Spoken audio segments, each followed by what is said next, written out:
and welcome to the Weekly Fixation. It's finally that time of the week where we get to take a look back at all that we've watched, read, or listened to and discuss what we just couldn't get out of our heads. This week, we were fixated on a terribly clumsy way of carrying a pair of books. I'm Brennan Sem. Joining me is Shayde Sem. We're the New Wave Nerds. Like and subscribe below for more nerd content and commentary. Now let's get into the show. All right, so here we are back again. Welcome to the studio, Shayde. Although I suppose welcome isn't necessarily 100% accurate because you have been here before, but this is the first time in a long time that we've actually been here together. You've had a few solo episodes. If you want to go see those, go check out our most recent news segment where, Shayde, what did you talk about the other day? The other day I talked about Spider-Man Noir, and then before that I talked about The Beekeeper, a phenomenal movie. Y'all should go watch. Yeah. That was so that The Beekeeper would have been last week's Weekly Fixation. Yeah. Definitely go listen to that because Shayde had nothing but good things to say about it. Yeah. But this week, all jokes aside, we actually do have something that we are going to definitely say a lot of good things about. This week, we are fixated on Alfred Hitchcock's Rope from 1948. This film follows two men as they try to convince themselves they've committed the perfect murder by hosting a dinner party after strangling a former classmate to death. Now, so that's the premise of the film. In the synopsis there, it actually doesn't, for some reason, it doesn't say the actual, contention of the film, which is the teacher of these two men and the former classmate. He slowly begins to figure out what's going on and starts to arouse some suspicions. Yeah, he gets a little suspicious. Oh yeah, definitely, and super early on too. He caught on quick. Yeah, well, to be fair, they weren't exactly talking about normal things. Yeah, the brother was acting a little crazy. Yeah, I don't know. I don't think they're brothers. I think they're just homies from school. Oh, I thought they were brothers the whole time. I mean, I could be wrong. I think one of them said, "You scared me since prep school." Oh, okay. But yeah, so this film, this is your first Hitchcock film, isn't it? Yes. What did you think? First thoughts? No spoilers, obviously. Really, really good, as we've mentioned at the start. But other than that, it surprised me with his level of expertise with cinematography. Yeah, absolutely. It was really good. Yeah, Hitchcock is definitely a master of the craft. Absolutely. Ooh, his little tricks too. Define tricks. Okay, so I don't know if I can say this right now. Can I say this? Spoiler? Well, I don't. Well, no, because this is the no spoilers part. Okay, yeah. Okay, so why would you ask? I don't know. I said specifically no spoilers. Okay, I'll talk about it later. Okay. Tricks. I don't know. He just had really cool ideas that not a lot of people were doing at the time. That were like, oh, how do you do that? You know what I mean? No. Oh, okay. I legit have. I mean, maybe I'll know what you're talking about once you actually spill the beans. I have half a belief. I sort of don't think this is a spoiler. I kind of think I half know what you're gonna say, and I don't know if it's actually a spoiler. But just to be safe, we'll save it until we're past the block here. Can I say one word and then maybe you'll actually know? Sure. Door. Yeah. No, that's not a spoiler. Okay. I mean. So. Yeah. Okay, so I'll give my first thought. Okay, so yeah. How is that? I mean, I don't know if that's necessarily a thing that's relegated only to Hitchcock. I don't know if he pioneered that. Okay, so let's explain what's going on here. Basically, the two men, who strangle a former classmate, they strangle this man with the titular rope. And then there's a scene afterwards where the guy's like, aren't you going to get rid of the rope? And then the other guy, the cool guy's like, why would I get rid of the rope? That's so suspicious. It's just a rope. And then he for some reason goes, I don't know, and maybe this is just a sign of the times, but he goes, I'll just put the rope where it's supposed to be. In the kitchen. Do people often keep rope in the kitchen? Am I just not a very? I mean, not like. I know sometimes there's those string that people use to make sure a roast or something holds its shape. But this is an actual physical rope. Let me see if I can just zoom in here on the poster with James Stewart. Like, it's a real rope. Well, keeping rope in the kitchen was more popular back then. Now people keep chain in the kitchen. Sorry. That went right over my head. Oh, yeah, I did. Keep chain in the kitchen? Like, they just keep it chain? Keep it chain? No, keep a chain. You know what I mean? Keep a chain in the kitchen? Okay, so they keep rope in the kitchen. You know? Well, I know. I understand. You know? I understand the premise of the joke, I guess. I just don't. Is the joke just about. Well, the joke. Is it supposed to be that, like, a chain is like an advanced rope? Yeah. But oh, okay. You know they had chains in the 1940s, right? Well, yeah, but the joke's gone now.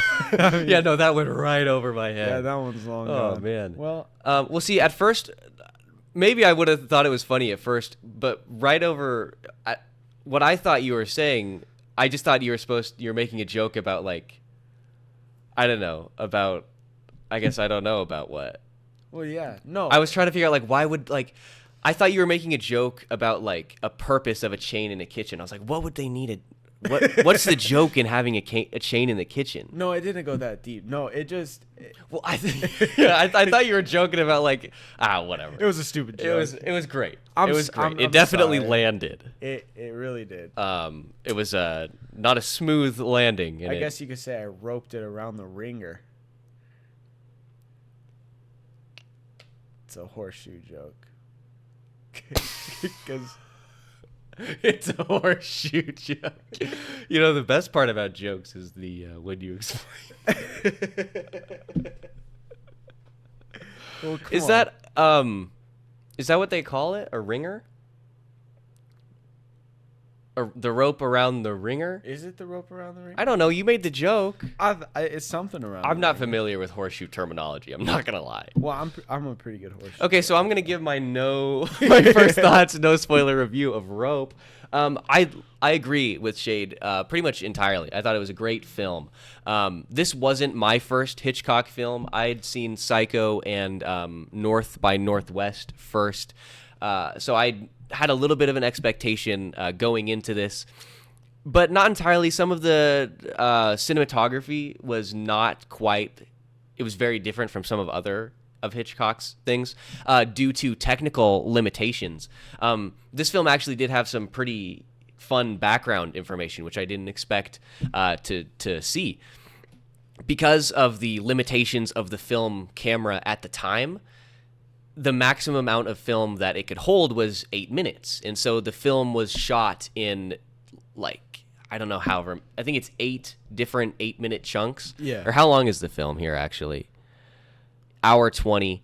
Longer So than it wouldn't. Oh, Sorry, go ahead. I was gonna say longer than I thought it would be. Yeah, it didn't feel like that long at all. No. It really pulled me in. I was definitely highly engrossed. And we were like really tired. Yeah. So So yeah, for it to not feel like 2 hours, that's definitely saying something. And we stayed up for it. Like we could have did. fell asleep, but Yeah. Well, it was just the story was just so impressive, and the performance by James Stewart was amazing.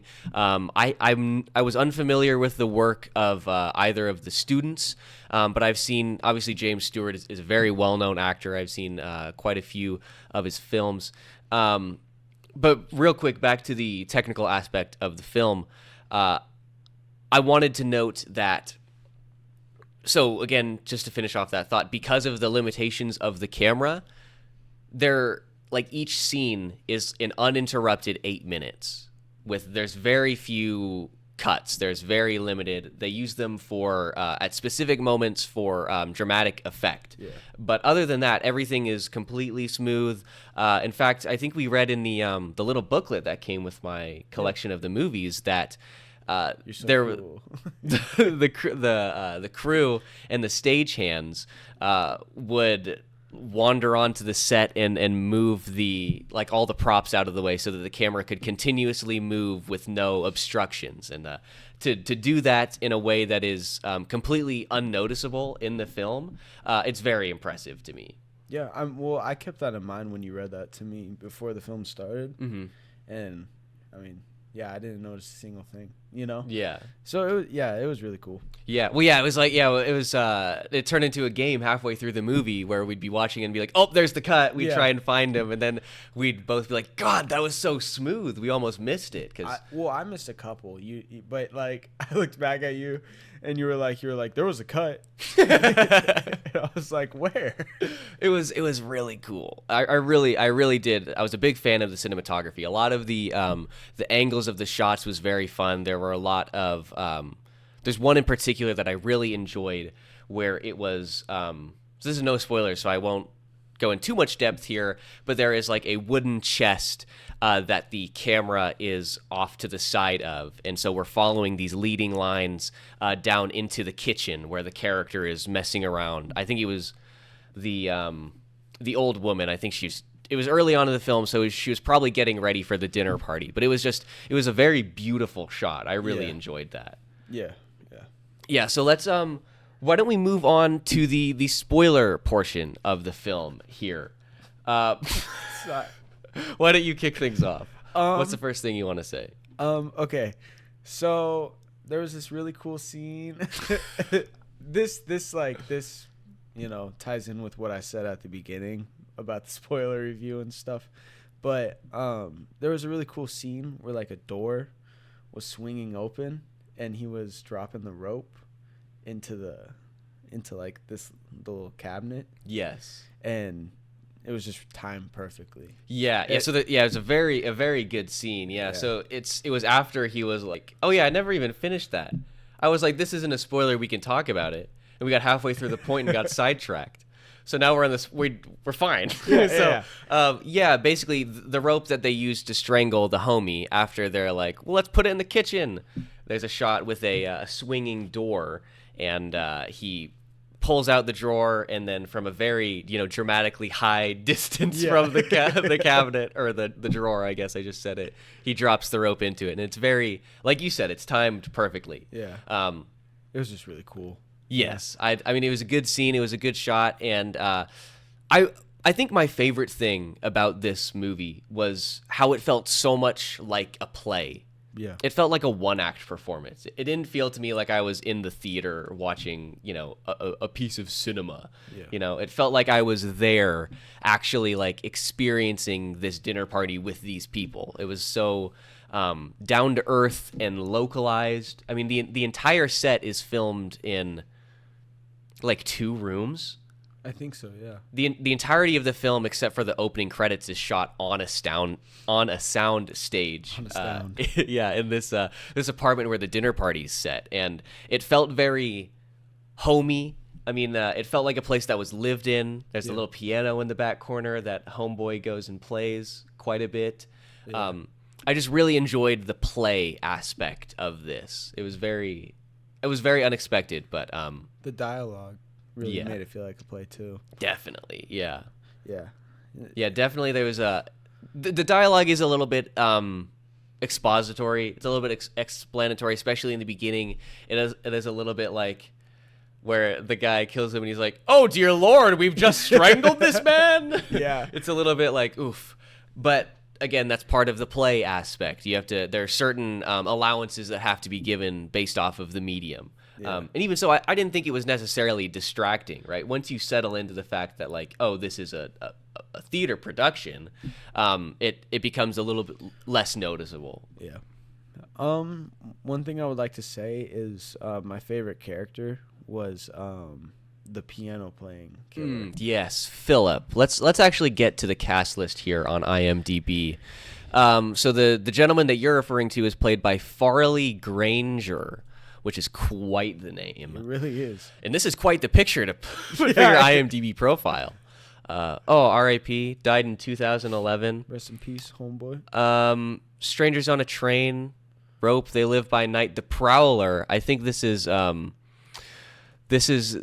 Oh man, did they remake this? The Prowler? Yeah, I think they remade it, or they took something from it into like a. I'll come back to this. I'll come back to this. I feel like there's something really funny in relation to this movie, but I can't quite remember. Why did it open? 4 tabs. Jeez, yeah, I don't know. Just for this one film. That's very weird. Clicked on a virus. But yeah, I had never seen clicked on a virus. I had never seen this Farley Granger fellow in anything else. I'm interested though. He was real. Like the reason why he was my favorite character was like, man, he was so scared the whole movie, you know, and it was just he just did really good. Yeah, you know. Yeah, like yeah. I agree. I mean, he was of the two. I don't know. Would you call them antagonists, or I guess I don't know. Of the two murderers, this Philip gentleman was definitely the one who was the most human, right? He definitely had the most empathy, the most feeling and ability to understand others, whereas the other murderer, Brandon, played by John Dahl, just an absolute sociopath. Yeah, just complete disregard for human emotion and life and absolutely everything. He reminded me of American Psycho. Oh yeah, Patrick Bateman. Yeah, Christian Bale. Yeah, what a good movie. Yeah. I absolutely see that. Hi-ho. Kermit the Frog here. That was good. You like that? That was good. Thank you. What can I say? I'm secretly a frog. What was I gonna say? Oh yeah, no. I mean, I get the. I hadn't made the Patrick Bateman comparison myself, but yeah, no, I see it. Obviously, in the fact that they're sociopathic murderers, but just further along in that, in the fact that they're both clearly highly intelligent men. They're very, they're top of the line. Yeah. Like this, I guess they don't explicitly say, but I'd sort of assumed that this was like an Ivy League college that these people were students at. Yeah. That this the teacher played by James Stewart, Rupert Cadell, I'd sort of assumed that he was a philosophy teacher just based off of the content of the film. Yeah. So very prim and proper in the same way that Bateman is like a big executive. He's a bigwig at wherever he works. Yeah. Where does he work? I don't know. A bank? No. I want to say something. I do want to say something like finance related, though. Maybe he's like a stockbroker. He could be a stockbroker. I can't remember. I got to rewatch that. Yeah, it's such a good movie. I keep seeing the book at Barnes & Noble, and I almost buy it, but then I decide against it. Have you seen the second one? No. Is it? I'm sure it's not good, but... Yeah, probably You've seen it? Let's go find this. No, I haven't seen it yet. Oh. I don't even know who stars in it. I heard Wicked's really good. The first one? No. Or the musical or the... Ariana Grande one. Ariana Grande's in Wicked? Yeah, it's coming out. Oh, the new one? Wait, yeah. I saw like a review for it on Instagram. Oh, really? Yeah, I had heard that it was not good, actually. Really? Yeah. Oh. But I didn't do any... I assumed the sequel would show up here, but it's kind of not. Yeah, but I mean, I haven't done any... I haven't bothered to really look into Wicked, just because it's not a movie that I necessarily am all that excited in seeing. Like, I think I saw the musical, but I don't necessarily really remember it. Morgan Freeman's in it? What? I was gonna say, I didn't. I was like, why is the J there? I didn't think that was in. That looks exactly like him. Spitting image. It could be brothers. Who is this? Oh, that's Mila Kunis. That's crazy. That does not look like Mila Kunis. William Shatner? What? You've stabbed me. Oh man, yeah. No, we should watch this. It used to be on HBO Max. It looks like it isn't anymore. But so I guess I don't know how we got onto. Oh, we were talking about Brandon. Yes, your favorite character was Philip, the murderer who has a crisis of conscience after he commits the dastardly deed. And I agree. His performance was really good. It felt to me that he was. It felt very natural. His nerves and jitteriness and his issues. My favorite scene with him was where he's being, I guess, quote, interrogated by James Stewart's character. Yeah. Philip is playing at the piano, right? And James Stewart is asking him about he's just asking him questions. I don't remember the exact questions, but as Philip gets more distraught and as he succumbs to his nerves a little bit, the music becomes more and more disheveled, more the tone, he starts to play a little atonally, arrhythmically, and then James Stewart, he makes a comment about what he thinks their goal is, and then Philip he bursts into laughter, and the playing is just perfect and beautiful again. And James Stewart's like, "What, am I way off the mark?" I thought it was an absolutely beautiful scene. I really, it was so well done. It felt like one of the things where if you weren't paying attention, if I hadn't been actively paying attention to Philip playing the piano, I don't think I would have noticed the music cues to indicate the shift in mindset. Yeah. Personally. And maybe that just means I'm not very observant. But yeah. He sat down at the piano and started playing, and I was like, oh. And then as we went through, I was like, oh. I remember us watching that scene, and you were like, dang. Well, because there have been like, musical cues like that used in other things, and other stuff where when it's done, I felt like it was so ham-fisted that it was like really obvious. But when it's done here, when Hitchcock does it, it felt, I don't know, maybe it's partially due to Philip's performance, but it felt like it was natural. Like it didn't feel like it wasn't like the actor was like, okay, now I need to, hit a few wrong notes. It felt like, oh my God, he's going to find out, and his fingers are tumbling over each other. I think that's what made that scene for me. It was very good. At the end, there was a part where the professor comes back inside for a drink. And he asks for a drink, and Philip goes, he's like, he said you could have one. Yeah. So at the end, James Stewart uncovers he pretty much figures out what's going on, and he comes back, and he uses some lame excuse. He's like, I left my cigarette case or whatever, and he's like, well, if you don't mind, I'd like a drink. And it's funny because Philip is in the background, Brandon and the professor, Cadell, James Stewart, are standing in the foreground talking, and Philip is in the background, kind of he's starting to, he's a little tipsy. Yeah. And he's like, he said you could have one. Let's go. It was so funny. That's actually a really good point too. Another credit to Philip's performance. What's the actor's name again?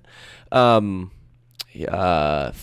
Granger. I don't know how I forgot such a unique name, but him slowly getting more and more drunk, slowly over the course of the film. Another thing that felt natural. It wasn't like he was completely sober and then disappeared and came back sloshed. It was throughout the whole film we saw him toss back drinks, and we saw him slowly lose his temper and finally crack under the pressure.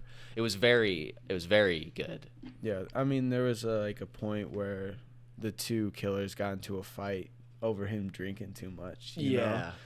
And what did he say? The psychotic killer, he was like, you're gonna pull yourself together. I'm not gonna go down for some weak-willed individual or something. And then Philip replies, he's got a drink in his hand, and he's like, you're never gonna tell me what to do ever again. He gained some balls. Yeah. Well, God, the delivery of that line was so crazy, especially seeing him break down over the course of the film. It's you can see the relationship of these two guys fall apart all because of this one thing, which they both agreed to in the beginning.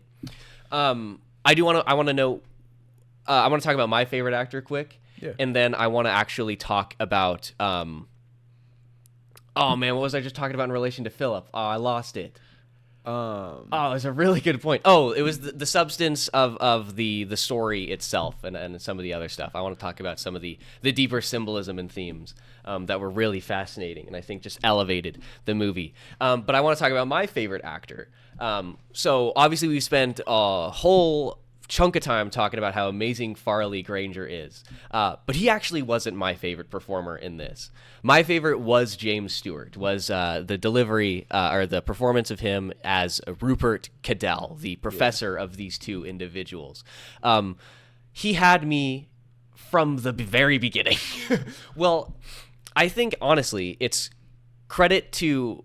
I'm going to go through my whole timeline of liking James Stewart's character here.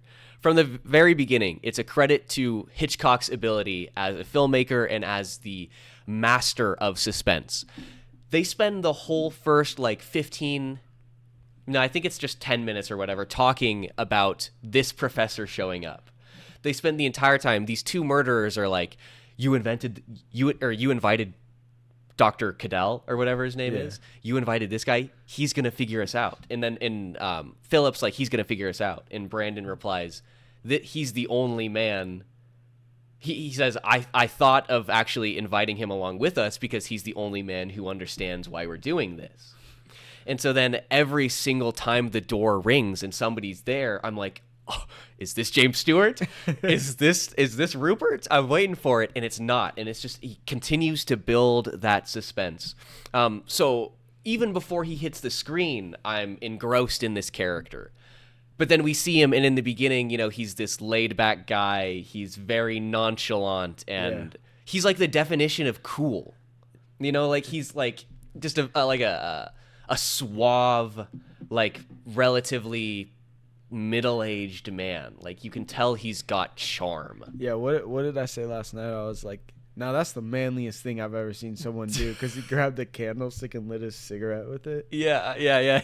Didn't you say, I was looking away, so I didn't see the scene, but didn't you say he grabs the candle up off the actual table? Oh, yeah, no, he rips it off the thing and just lights it. Yeah, because it's not very manly if you've got the cigarette in your mouth and you lean down. Because it just puts you in you look like a hunched over old man. But if you grab the candle, then you're with a soft flame, just puffing away. So he's a very cool man, and his the dialogue between let's get back to the cast list really fast here. The dialogue between him and Janet and Mrs. Atwater is just absolutely amazing. This is the kind of guy who's like I said, he's got charisma. When he talks, I want to listen. Yeah. But then my absolute favorite scene with him comes at the end, after James Stewart confronts the murderers, right, and they go through this long dialogue where they're discussing, and they James Stewart gives this.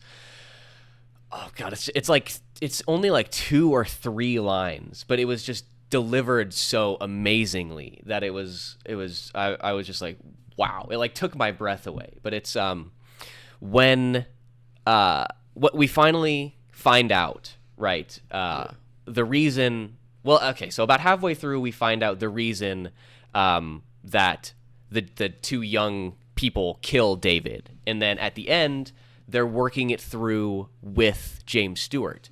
And it turns out that James Stewart actually helped indirectly bring about the murder of David, because he has these same beliefs. These 2 young gentlemen and Rupert Cadell are very Nietzschean in their thinking.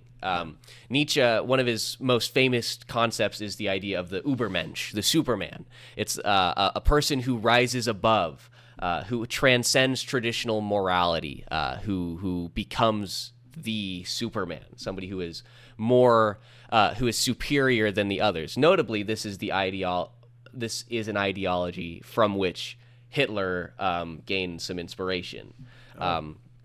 But I mean, Nietzsche's books are phenomenal. His writing style is incredible. But so there's this confrontation, and James Stewart and John Dahl are having this conversation with Philip in the background, and James Stewart goes, it's something along the lines of, "You've thrown my own words back at my face." and only just now did I realize the value of human life or something. If you're not going to see the movie, I say you should I recommend that you should look up that monologue. The performance is amazing. The actual substance is just incredibly important and fruitful. Like James Stewart, based off of this performance, cemented himself as one of my favorite actors of all time. Yeah. Like everything I've seen him in, he's absolutely amazing. Like it's crazy. Sorry, go ahead. Oh, I was gonna say sorry. I still have yet to see a lot, but we watched a little bit of Vertigo last night. We did, yeah. And with Kim Novak. That was really good. Yeah. Well, that's one. I think that's the one that people generally consider Hitchcock's greatest film. Yeah. It's I hear obviously Psycho, Vertigo, and Rear Window. I think are the ones. Oh, and North by Northwest. Yeah. Here we go. So here we got the cast or the filmography for James Stewart. We're not going to go through the whole thing, but known for, obviously we mentioned Vertigo. It's a Wonderful Life, one of the greatest movies ever made. Yeah. In my opinion, the greatest Christmas movie ever made. It's absolutely beautiful. It's one of the most just amazing stories. It's so heartwarming. What? You look like you want to say something. Put in the comments below if you think Die Hard. Die Hard's a Christmas movie, okay? Die Hard's a Christmas movie. It is. It just, I don't make the rules. It just is. Okay. I'm just kidding. It just is. But so James Stewart, yeah, I mean, he's just a tremendous actor. Yeah, absolutely. What an amazing performance. Yeah. Are there any other notes you want to make on the cast list here? The old man. Oh, wait. Look at the cameo. What did Alfred Hitchcock do? Oh, Hitchcock's cameo. Yeah. I guess we never even saw him. I don't know how to Google this easily. I know it shows up here. Around 2 minutes. Alfred Hitchcock appears, though barely if at all recognizable, walking down the street during the opening credits at around 2 minutes as one of the two pedestrians walking up a sidewalk holding a newspaper. The neon sign advertises Reduco? Is that what that says? I think so. The same fictional weight loss product that Hitchcock advertised in his famous newspaper ad cameo in Lifeboat. That's pretty cool. Lifeboat. I have not seen this one. 1944. John Steinbeck. That's the guy who wrote Of Mice and Men. Oh, wow. And Grapes of Wrath and a whole slew of other things. Nominated for 3 Oscars. So actually, that does remind me, looking at this. So this film is in black and white. Lifeboat is. Notably, Rope is actually Alfred Hitchcock's first ever color film, although that picture's in black and white, and so is that one, and so is that one. So are all these. I swear, here we go. There's some color, but that's the poster. Oh, this is the German title? Cocktail für eine Leiche. Yo! La Soga. I really like this poster. I think we should. That's pretty cool. I kind of think we should buy this and hang it up at the studio. Cool. I don't know why this. So this still is on all of the promotional material. I don't know why they chose this still. I mean, obviously it shows the 3 main characters, but it's not this guy's eyes are closed. Yeah. It's clear that he's mid-convo. I don't know, it's just a very weird image to pick for the first one, I guess. Why does Alfred Hitchcock look so suspicious? He looks pretty kind of cute, I'm not going to lie. What? He's he's a little... This one is actually kind of cool, too. This one feels very, Leo's in the shot. Yeah, we've got a dog in this... Leo. We've got a dog.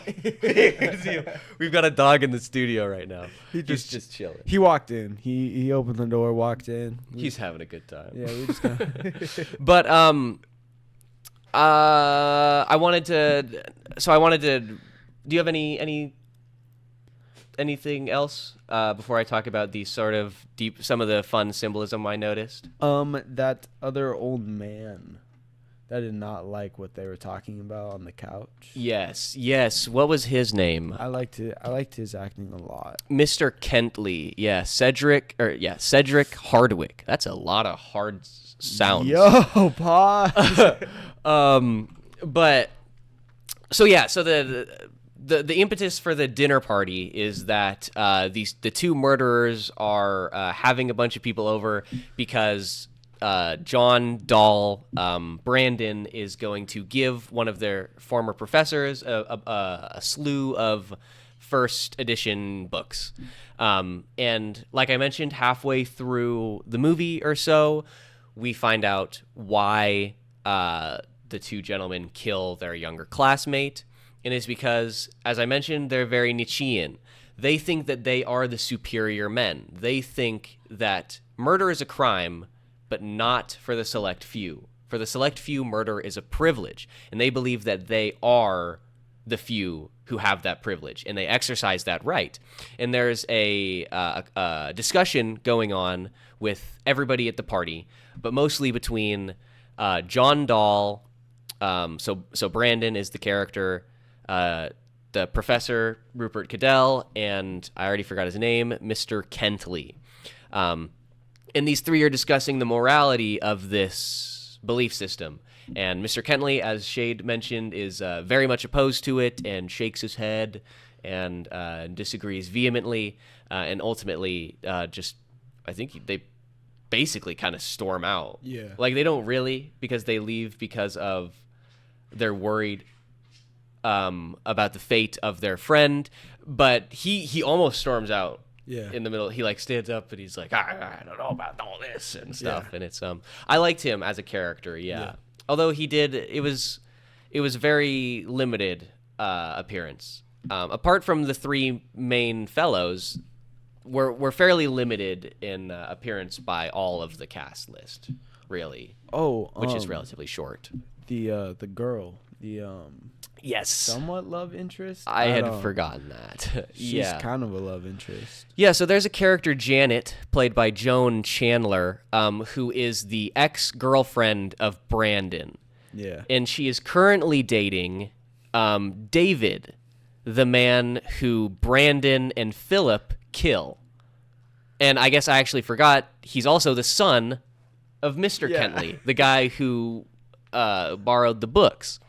And there's this really weird side plot where Brandon is trying to like fix up this character Kenneth with Janet because presumably he's murdered David and he knows he's out of the picture, so he's trying to hook these two together. Now, I asked Shayde halfway through, and I've never reached a decision yet. I wonder if you've thought about it more, if you've decided, but why do you think Brandon wanted to get Kenneth and Janet together? It's very weird, because I think it would make more sense for Brandon to try and force himself into Janet's arms, right? Rather than somebody else. It's weird. I'm like trying to figure out like, what's the purpose of this? Is he just trying to sow chaos? Does he just not want Janet to be sad? Is he actually doing it out of some weird, twisted benevolence and caring for these characters? I don't know. It's very weird. Why do you think it is? Maybe he is caring for her. I feel like maybe he's caring for her. You know, that talk that they had out in the hallway, when he mentioned how they were proposed in like college or something, right? Yeah, and she broke off the engagement. Yeah.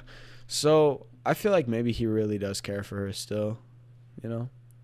I don't know, man, because I mean it's possible, but it's difficult just because, you know, he shows he just shows a complete disregard for like all other human emotion. It's like it's hard for me to believe that he doesn't feel empathy and can yet feel maybe it's a level of like sympathy in not wanting her to be alone. I don't know. I find that hard to believe. Obviously it's possible, but I don't know. I think I kind of lean more towards just the idea that he was like, and I think maybe he was trying to fix up Janet with Kenneth so that Janet wouldn't want to look too deep into the disappearance of David. That's true. Maybe he was hoping that if she's got a new guy, maybe she'll move on quick enough that she'll not forget, but we'll just be like, oh, well, there's nothing I can do, and just let bygones be bygones. Call Alfred. Call Alfred? Call Alfred Hitchcock. Oh, Alfred Hitchcock. Yeah. I don't know. When did he die, actually? I don't actually know. Oh, I do know, because we talked about it yesterday. 1980. Yeah, because you were like, is Alfred Hitchcock alive? And I was like, no, dog. And then we talked about Picasso. It's true. That's very true. He died a couple years before Hitchcock. Which is crazy. It's crazy to me that Hitchcock was alive before the year 1900. Yeah. Like, that's just insane to me. Alfred Hitchcock was alive before the inception of the Federal Reserve. Alfred Hitchcock is older than our current monetary system of the entire country. Yeah, I mean, he was edging up on there though. Yeah, it was very. That would have been a cool date to be born on, just the 1900s. Yeah, to be year 1900. Yeah, J1. That'd be fun. That'd be cool. I'm born on the first day of a new century. That'd be pretty dope. I bet. Never mind. I was gonna say something pointless, which doesn't make sense because the society where it would happen wouldn't have clocks. We'll just leave that as a question mark for the viewer to try and decipher themselves. So I'm trying to decipher that one too. So Janet, I thought she was a fun character. Again, she didn't show up. She didn't have that many lines. She didn't do all that much in the film. Yeah, she's sort of like a quasi-love interest insofar as she's not a love interest for any of the main characters, but they definitely emphasized the romance and seductiveness of this character. I liked her when she first started, or in her first scene, but then shortly after that, the charm wore off. So this character Janet has an affinity for using the word chum to describe her friends. She'd be like, hey, chum. And it's like so she uses it a total of 6 times in the film. She says chum 6 times. And so the first time she said it, I was like, ooh, chum, that's fun. That's a fun way to refer to your friends. I might bring that back.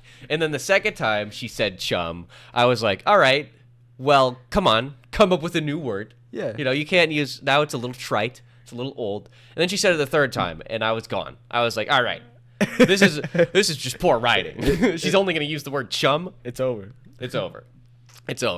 Chum. She's dropping chum. She's dropping a lot of chum. It was quite the heavy flow. So, I thought she was a fun character. So I just, to round things out, there is one final point that I wanted to mention.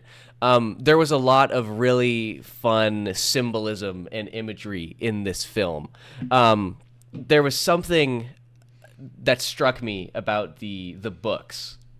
So as I mentioned, Brandon is giving these first edition books to Mr. Kentley. And when he's maybe 3/4 of the way through the film. So this would, for reference, this would be the scene where Philip is playing the piano and he's being interrogated by James Stewart and stumbles over the keys a little bit. And then finally, finds his rhythm or whatever. At the end of that, after the conversation with James Stewart and John Dahl, with James Stewart and Farley Granger, in front of those two walks John Dahl and Mr. Kentley with the books. And the books are wrapped in a rope. And they're wrapped in the rope that they used to strangle David. And there's something about the imagery of the zoom into that I really liked. Because these books, this knowledge is the thing that brought Brandon and Philip to this point where they thought that they had the moral privilege to murder somebody. It was this intellectual, this pursuit of knowledge facilitated by James Stewart. It's these books. It's reading Nietzsche. It's reading all these other things that leads one to believe this, or to follow this specific moral philosophy. And so to have the thing that brought about the deed wrapped in the thing that actually did the deed, and to give it to the man, or to the father of the man that you just murdered, is cold. It's like probably it's insane. Like the sick, twisted nature of that is just it's hauntingly beautiful. Well, I mean, not only that, but they also served like the people food on top of like where he was, hidden. Yes. You know? Yeah. Yeah. So after they strangle David, in, I don't know, an anteroom, I don't know what room this would be, the room where the piano is. After they strangle him, they put him in a chest in the center of the room, which is actually the chest where the books had been kept before they'd taken them out to sort through them to give them to Mr. Kenley. And Brandon, the sociopath, has the idea, hey, wouldn't it be fun if we ate dinner on top of this dead body?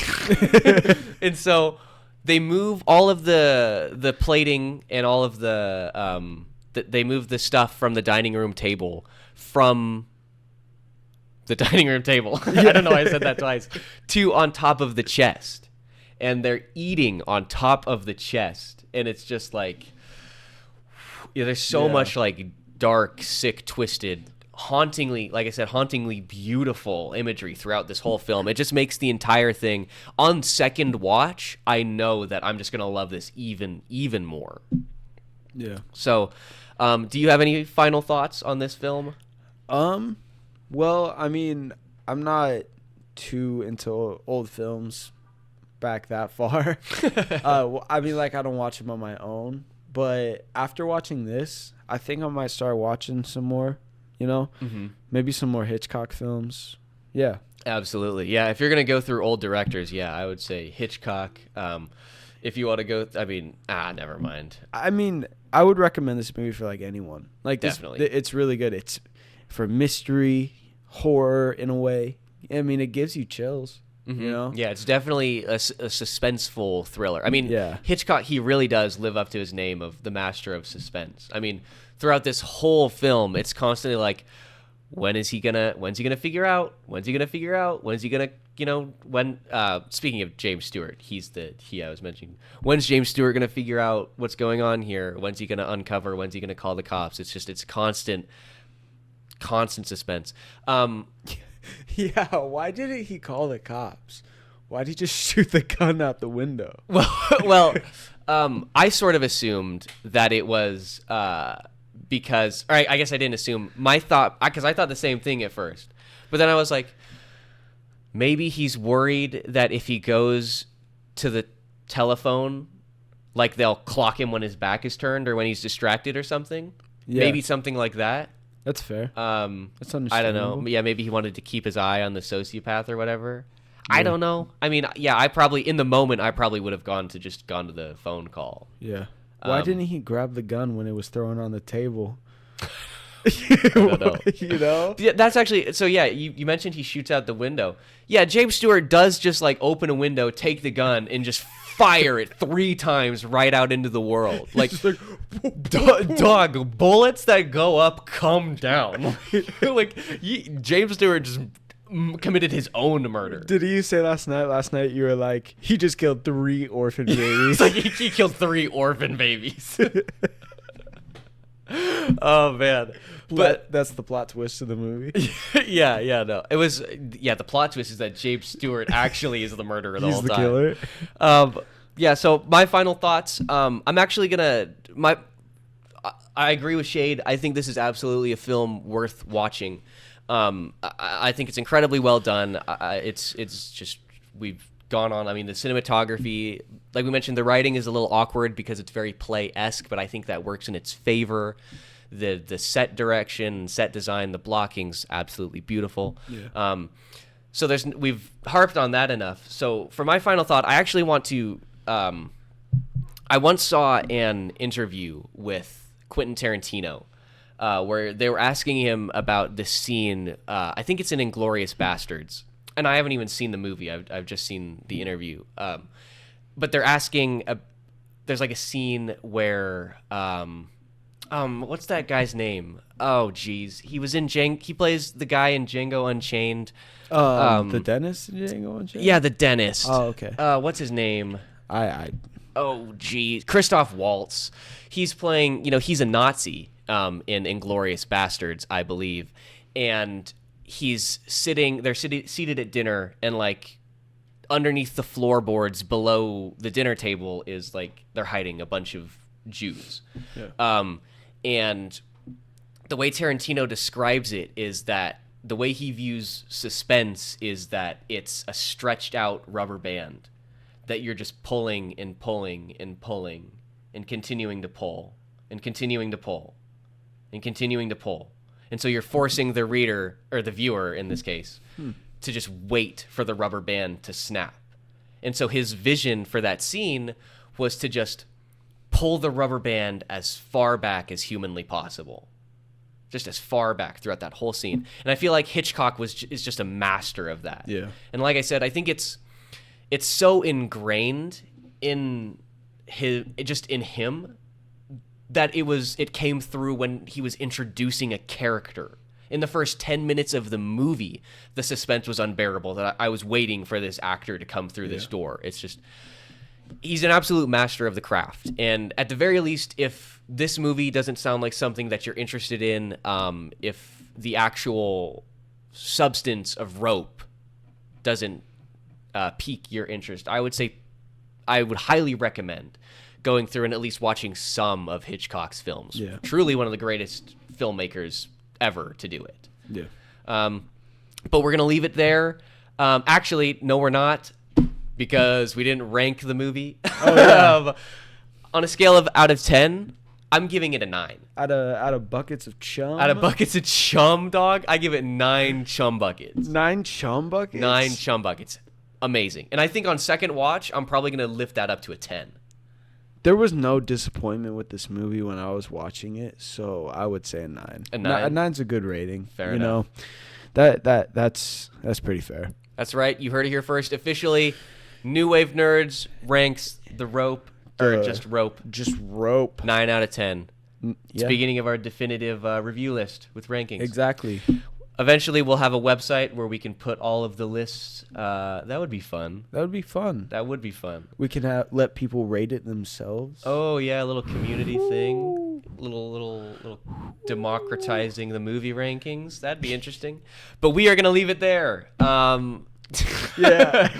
We're gonna leave it there. I think it was a successful weekly fixation with the both of us. Yeah. We will be back Monday with a brand new news segment, and we will see you guys just then.